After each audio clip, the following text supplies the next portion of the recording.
Hey viewers, welcome back to my channel three world. आज मेरे दिन की शुरुआत सुबह किचन से हुई थी, क्योंकि आपको तो पता ही है कि अभी मम्मी जी का स्कूल जो है रीओपन हो गया है, तो इस वजह से सुबह सुबह काम करना पड़ जाता है मुझे। तो बस किचन में आ गई हूँ किचन का काम करने के लिए। और आज बहुत ज़्यादा ऐसा कुछ खास मैं नहीं बना रही हूँ, केवल आज मैं भिंडी की सब्ज़ी बनाऊँगी, रोटियाँ बनाऊँगी और दादी के लिए दाल बनाऊँगी।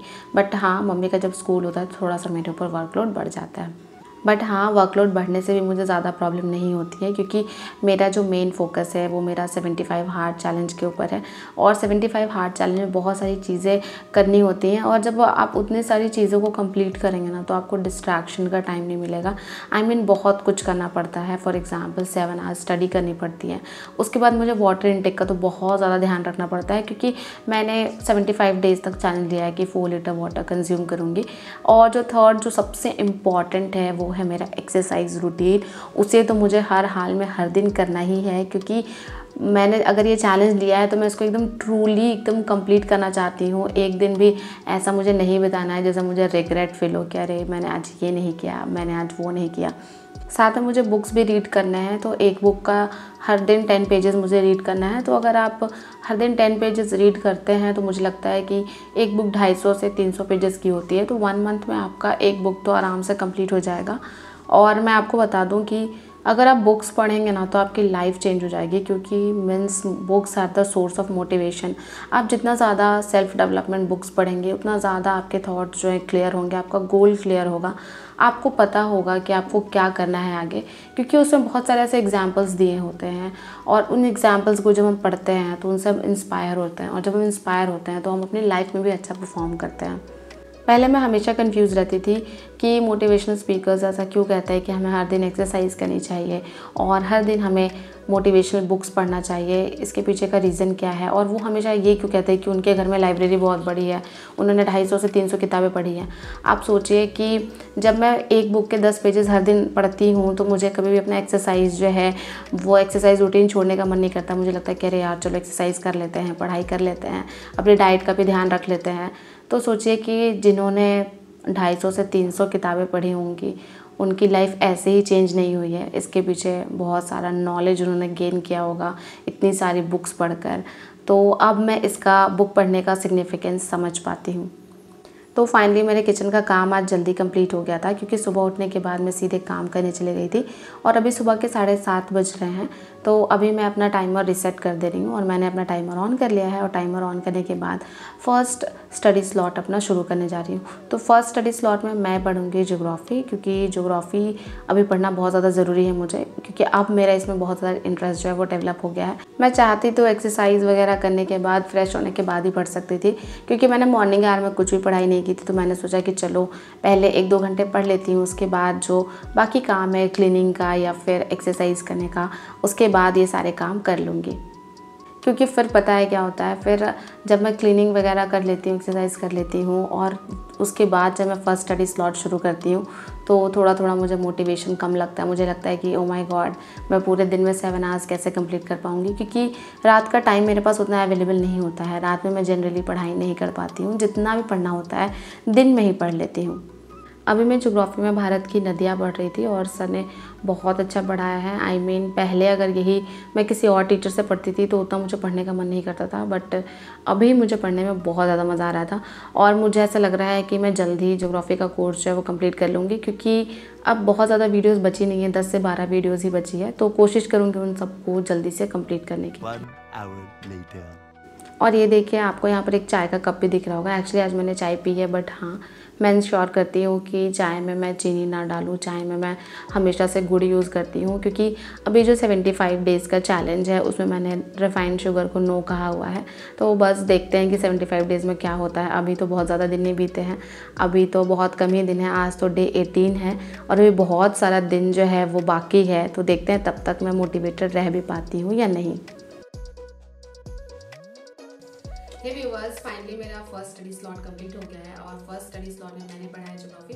और ज्योग्राफी में मैंने ब्रह्मपुत्र नदी तंत्र, सिंधु नदी तंत्र, और इसके अलावा जो भी प्रायद्वीपीय भारत की नदियाँ हैं उन सब के बारे में पढ़ा है। तो चलिए अभी आपको अपने नोट्स दिखाती हूँ। तो आज मैंने यहाँ से पढ़ना शुरू किया था। घाघरा नदी पढ़ा, महानदी पढ़ा, इसके बाद सिंधु नदी का अपवाद तंत्र पढ़ा है। और ये देखिए मैंने ना बहुत बार इंडिया का मैप ड्रॉ किया है, तो धीरे धीरे मैं इंडिया का मैप ड्रॉ करने भी सीख गई हूँ। और इसके बाद झेलम नदी, चनाब नदी, और इसके अलावा आपका रावी नदी, व्यास नदी, सतलज नदी, और फिर ब्रह्मपुत्र नदी तंत्र, ये भी मैंने खुद से ड्रॉ किया है। ब्रह्मपुत्र नदी तंत्र भी पढ़ा है। और इसके बाद प्रायद्वीपीय भारत की नदियाँ, जिसमें लूनी नदी, साबरमती नदी, माही नदी और नर्मदा नदी पढ़ा है। और अभी बहुत कुछ नदी तंत्र में पढ़ना बाकी है। तो बस आज की क्लास में मैंने इतना ही पढ़ा है। इसके बाद मैं आ गई थी घर का काम करने के लिए। तो अभी मैं कपड़े फोल्ड कर रही हूँ और इसके बाद मुझे थोड़ा क्लीनिंग भी करना है। और क्लीनिंग करने के बाद सबसे इम्पॉर्टेंट मुझे एक्सरसाइज भी करना है। और आज तो ऐसा मूड ही हो रहा था मेरा कि चलो यार छोड़ देते हैं, आज एक्सरसाइज नहीं करते हैं। बट फिर मैंने सोचा कि 75 डेज़ की ही बात है, क्या पता हो सकता है 75 डेज़ में मैं पूरी फिट हो जाऊँ। तो बस इसी आशा से मैं हर दिन एक्सरसाइज करती हूँ। तो आज भी एक्सरसाइज करूँगी। मेरे एक सब्सक्राइबर ने मुझे कमेंट किया था, उन्होंने कहा था कि उन्होंने भी 75 हार्ड चैलेंज लिया है और पर वो रिफ़ाइंड शुगर नहीं छोड़ पा रही हैं, वो कभी कभी खा लेती हैं। तो देखिए अगर आपने भी ये चैलेंज लिया तो ये चैलेंज सच में 75 हार्ड इसका नाम इसीलिए है क्योंकि ये चैलेंज सच में बहुत ज़्यादा हार्ड है। तो अगर आप कभी कभी रिफ़ाइंड शुगर खा भी लेती हैं तो इतना ज़्यादा रिग्रेट मत फील कीजिए, क्योंकि जो चीज़ आपकी बॉडी पहले से कंज्यूम कर रही है आप उसे अचानक से छोड़ देंगी तो फिर वो बॉडी जो है ना ज़्यादा डिमांड करने लग जाती है। तो इसीलिए इम्पॉर्टेंट ये है कि आप कुछ कुछ मीठा खाते रहिए। अब मीठा का मतलब ये नहीं हुआ कि रिफ़ाइंड शुगर, मतलब जो भी अवेलेबल है घर में, जैगरी वगैरह, आप वो सब खाते रहिए। तो मुझे लगता है कि इससे आपकी शुगर की क्रेविंग थोड़ी कम हो जाएगी। इसके बाद मैं आ गई थी एक्सरसाइज करने के लिए और मैंने फ्री ट्रेनिंग मोड ऑन कर दिया है। और आज मैंने बहुत सारे एक्सरसाइजेस किए हैं, लाइक मैंने 450 स्क्वाट एंड लंजेस किए हैं और इसके साथ ही मैंने वॉकिंग वर्कआउट भी किया है। तो इतना सारा एक्सरसाइज करने के बाद आप खुद देखिए मैंने 719 कैलोरीज बर्न की हैं, जो कि बहुत बहुत बहुत ज़्यादा है। मैं आपको सच बता रही हूँ, जो लोग रेगुलर एक्सरसाइज करते हैं या जिनको ये अंदाज़ा है कि कैलोरीज बर्न करने में कैसा फील होता है, वो इस चीज़ को फील कर पाएंगे। बहुत ज़्यादा मेहनत लगी 700 कैलोरीज बर्न करने में और धीरे धीरे मैं ये चाहती हूँ कि मैं इसे 1000 कैलोरी तक ले जाऊँ। एक्सरसाइज का एक बेनिफिट तो आपको सीधे सीधे ये देखने के लिए मिलेगा कि जो हम हमेशा दिन भर ओवर थिंकिंग करते हैं कि हम पढ़ाई नहीं कर रहे हैं, हमारा फ्यूचर क्या होगा या कुछ भी, तो दिमाग जो है ना हमेशा यही सारी चीज़ें सोचता रहता है। बट जब हम एक्सरसाइज करते हैं ना तो एक्सरसाइज में ना आप कुछ सोच नहीं पाएंगे, आपका ध्यान केवल एक्सरसाइज पर होगा। तो उस टाइम पे हमारा माइंड जो है ना वो सोचना छोड़कर, मीन्स आप सोचेंगे बट आप नेगेटिव नहीं सोच पाएंगे। आपके अंदर ये कॉन्फिडेंस आएगा, आप कॉन्फिडेंस वाली चीज़ें, प्राउड वाली चीज़ें सोचेंगे। आपको लगेगा कि अरे हाँ आज इतने कैलोरीज बर्न किए हैं, कल और ज़्यादा करूँगी। तो उस समय माइंड ना सोचना छोड़कर बॉडी पे पूरा कॉन्सेंट्रेट करता है और वो ना एक बहुत अच्छा एस्केप होता है आपके हर दिन के डेली रूटीन से। और मैं आपको ये ज़रूर कहूँगी कि अगर आप एक्सरसाइज करते हैं हर दिन तो आपके अंदर कॉन्फिडेंस बहुत ज़्यादा बूस्ट हो जाएगा, आपकी वरीज़ ख़त्म हो जाएंगे। लाइक आपको लगेगा कि ठीक है ना, इस एग्ज़ाम की प्रिपरेशन करनी है तो अच्छे से कर लूँगी। और एक चीज़, एक गुड हैबिट अगर आप अपने लाइफ में ले आते हैं ना तो धीरे धीरे सारी गुड हैबिट्स आपकी लाइफ में धीरे धीरे आते जाएंगे। आप अपने आप पढ़ाई करने लग जाएंगे, अच्छे से पढ़ने लग जाएंगे, ज़्यादा ध्यान देने लग जाएंगे और नेगेटिव कम सोचने लग जाएंगे।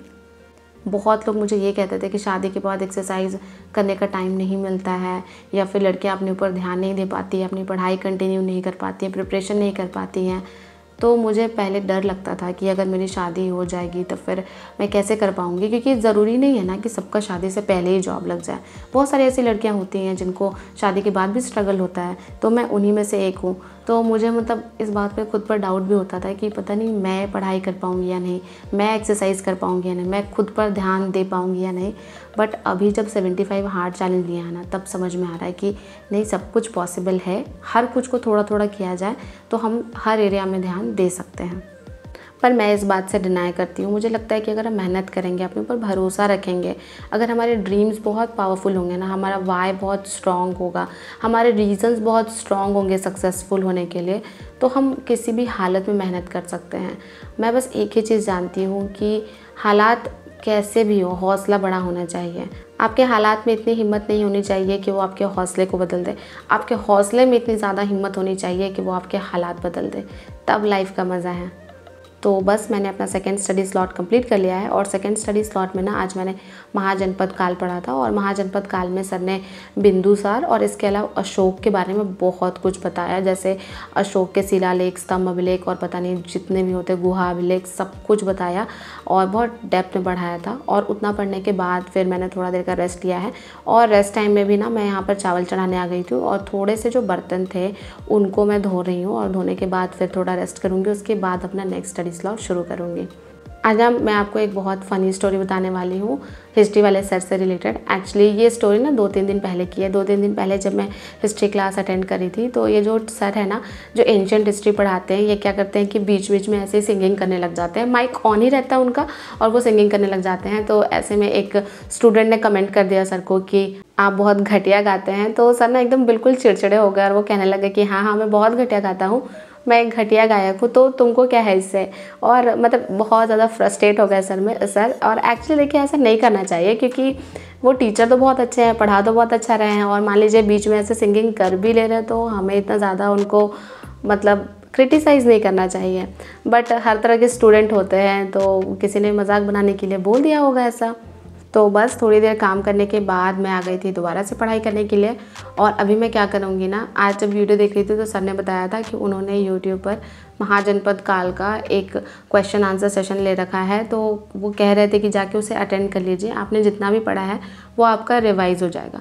तो मैंने सोचा कि क्यों ना उसे अटेंड कर लिया जाए। तो वो वीडियो ना पूरे 3 घंटे की वीडियो है, और आप भी जाकर देख सकते हैं। आप बस वहाँ पर टाइप करिएगा कि MCQ session of ancient history by officers academy, तो वो आपका डिस्प्ले हो जाएगा। तो मैंने भी इस वीडियो को पूरा देखा, और मैं आपको क्या ही बताऊँ, मतलब वीडियो तो बहुत अच्छी थी। सर ने एक्स्ट्रा इन्फॉर्मेशन भी बहुत ज़्यादा दिए हैं, और ऐसा भी लग रहा था कि बहुत ज़्यादा रिवाइज भी हो गया है। बट हाँ, मतलब लगातार सिर्फ वीडियो देखते रहने से ना, अगर आप उसमें कुछ नोट डाउन नहीं कर रहे हैं, कुछ समझ नहीं रहे हैं, केवल सुन रहे हैं, तो उसमें बहुत ज़्यादा नींद आने लगती है। तो मैंने तो बहुत मुश्किल से अपने नींद को कंट्रोल करके ऐसे वीडियो पूरा देखा, और थोड़ा सा मैंने इसका स्पीड भी हाई कर दिया था। आगे वीडियो में मैं आपको बोलती हुई दिखूंगी कि अभी मैं जा रही हूँ आधे घंटे का पावर नैप लेने। बट मैं आपको क्या बोलता हूँ, मैंने आधे घंटे का पावर नैप नहीं लिया, मैं 1 से 1.5 घंटे सो गई, और सोकर उठी तो फिर रात का खाना बनाने का टाइम आ गया था, तो फिर मैं कुछ पढ़ ही नहीं पाई उसके बाद। तो इस तरह से मैंने केवल आज 6 घंटे की ही पढ़ाई की। जनरली मैं कोशिश करती हूँ कि मैं आधे घंटे से ज़्यादा का पावर नैप ना लूँ, हमेशा आधे घंटे से कम का, मीन्स 15 मिनट या 20 मिनट का लूँ। बट आज मैं कुछ ज़्यादा ही सो गई, वो भी इसलिए क्योंकि मैंने बहुत देर तक वीडियो लेक्चर देखा, ऑलमोस्ट 3 आवर्स का मैंने कंप्लीट किया, तो इसी वजह से मुझे थोड़ा ज़्यादा नींद आ रही थी। तो फिर वेट क्यों कर रहे हैं, वीडियो को लाइक कर दीजिए, चैनल को सब्सक्राइब कर दीजिए, और 75 हार्ट चैलेंज कंप्लीट करते हुए मुझे आज 18 डेज़ हुए हैं। हर दिन का अपडेट मैं आपको देती रहूँगी और आपका मोटिवेशन हाई करती रहूँगी।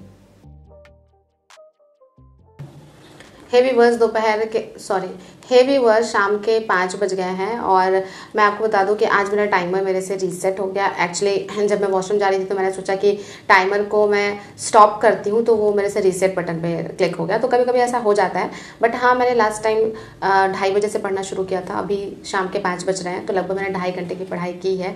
तो इस तरह से मैंने लगभग 6 घंटे की पढ़ाई जो है वो पूरी कर ली है। अभी मैं थोड़ा रेस्ट करूँगी क्योंकि इतनी लंबी वीडियो देखते देखते मुझे नींद आ रही है। तो मैं थोड़ा सा ऐसे आधे घंटे का एक पावर नैप ले लूँगी, और उसके बाद 5:30 से 6:30 में एक और स्लॉट पढ़ूंगी, मीन्स कि वो मेरी स्टडी का 4th स्लॉट होगा। तो चलिए मिलती हूँ आपसे थोड़ी देर रेस्ट करने के बाद।